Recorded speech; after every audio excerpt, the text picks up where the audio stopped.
Hello മക്കളെ. അപ്പോൾ Vagamon ഡയറീസിൻ്റെ long video ഞാൻ അപ്ലോഡ് ചെയ്തിട്ടുണ്ട്. ഇത് ഷോർട്ട് വീഡിയോ ആണ് കേട്ടോ. ഇതിൽ പൈൻ ഫോറസ്റ്റിൽ പോയതും പിന്നെ നമ്മൾ നേരെ പോയത് ഒരു ബോട്ട് യാത്രയ്ക്കാണ്. Per person 50 rupees only. അത് നമുക്ക് ഭയങ്കര അഫോർഡബിളായിട്ട് തോന്നി.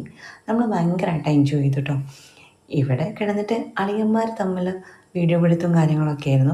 അവരെ വീഡിയോ പിടുത്തവും കാര്യങ്ങളൊക്കെ നടന്നുകൊണ്ട് ഇടയിൽ കൂടി അമ്മ ഭയങ്കരമായിട്ട് ആസ്വദിക്കുന്നതാണ് കേട്ടോ. അമ്മ ഇറങ്ങിയപ്പോൾ പറഞ്ഞു അമ്മ കുറേ കാലത്തുള്ള ആ ഒരു ആഗ്രഹമായിരുന്നു ഇതെന്ന്. പക്ഷെ നമ്മളെ കൊണ്ട് സാധിച്ചതിൽ അത് നടത്തി കൊടുക്കാൻ സാധിച്ചതിൽ ഭയങ്കര സന്തോഷം കണ്ടോ. ഏട്ടൻ്റെ വീഡിയോ പിടുത്തവും കാര്യങ്ങളൊക്കെ ആയിട്ട് ഏട്ടൻ ഭയങ്കര ബിസിയാണ്. ഇത് കഴിഞ്ഞിട്ട് അളിയൻ്റെ പ്രകടനമുണ്ട്, അത് ഞാൻ ഇതിൽ ആഡ് ചെയ്യാൻ വന്നു, സോറി ഗൈസ്.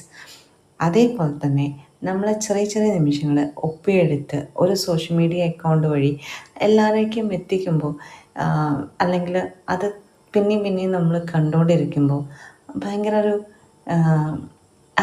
നമ്മളിങ്ങനെയൊക്കെ ചെയ്തല്ലോ, നമ്മളിങ്ങനെയൊക്കെ പോയല്ലോ, നമ്മൾ ഹാപ്പിനെസ് ആണല്ലോ, അത് ഓർത്ത് വെക്കേണ്ട കാര്യങ്ങളാണ്. ചിലത് നമ്മൾ ഫോട്ടോസും വീഡിയോസും ആയിട്ട് പകർത്തി ഇവിടെ നിങ്ങൾക്ക് അപ്ലോഡ് ചെയ്ത് തരുന്നത് കണ്ടോ. മോള് തുഴയാനെ ആരംഭിച്ചുകൂടാൻ എല്ലാവരും അവളെ കളിയാക്കി തന്നു കേട്ടോ. അവൾക്ക് ഒന്നാമത് അറിയില്ല. അതിനുശേഷം മക്കൾ ഓരോരുത്തരായിട്ട് തുഴയുന്നുണ്ട്. ഞാൻ ആ അറ്റൻഡിന് പോയില്ല കേട്ടോ. എനിക്കറിയില്ല, അറിയാൻ പാടില്ലാത്ത കാര്യത്തിന് നമ്മളെന്തിനാ പോണേ കണ്ടോ.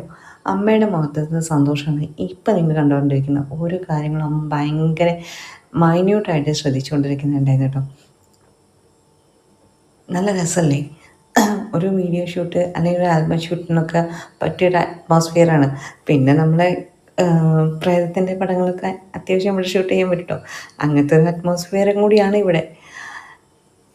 എൻ്റെ നാത്തൂനും മക്കൾസും അളിയന്മാർ രണ്ടാളും അമ്മയും എല്ലാവരും ഭയങ്കര എൻജോയ് ചെയ്യാണ്. ഈ ഒരു സമയത്ത് എനിക്ക് കിട്ടുന്ന ചാൻസ് ഉണ്ട് ഒരടി കൊടുക്കാൻ. അതിനെ നല്ല രീതിയിൽ മുതലാക്കിയിട്ടുണ്ട് കേട്ടോ. അടിക്കടിന്ന് പറഞ്ഞ് ഷാണ്ടി പിടിക്കുമ്പോൾ നമ്മൾ അടി കൊടുക്കണ്ടേ. ഇത് പിന്നെ നമ്മൾ ഡാൻസ് പ്രാക്ടീസ്.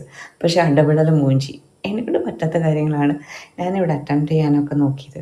ഇത് പിന്നെ നിങ്ങൾക്കറിയാമല്ലോ, സ്വാഭാവികമായിട്ടും എൻ്റെ കെട്ടിയൻ്റെ പ്രസംഗങ്ങളിൽ ഒരു പ്രസനം മാത്രം. അളിയന്മാർ രണ്ടാളും നല്ല പ്രസനമായിരുന്നു. അതൊക്കെ നിങ്ങൾക്ക് അവരെ ഇൻസ്റ്റ അക്കൗണ്ടിൽ നോക്കിക്കഴിഞ്ഞാൽ കാണാൻ പറ്റി.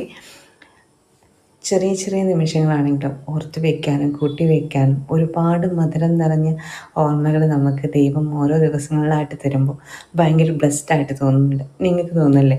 പിന്നെ റൊമാൻസ് കളിക്കാൻ വേണ്ടിയിട്ട് എൻ്റെ കെട്ടിയനെയും കൂട്ടി ഞാൻ കൊണ്ടുപോയൊരു വീഡിയോ ആണ് ഇത്. എൻ്റെ കെട്ടിയൻ്റെ ഡയലോഗ് എന്തായിരുന്നു, ബിരിയാണി ഇപ്പോഴും വെക്കലുണ്ടോയെന്ന്. ചിരിച്ച് മണ്ണാപ്പാതായിരിക്കുമോ? അപ്പോൾ ഭാഗ്യം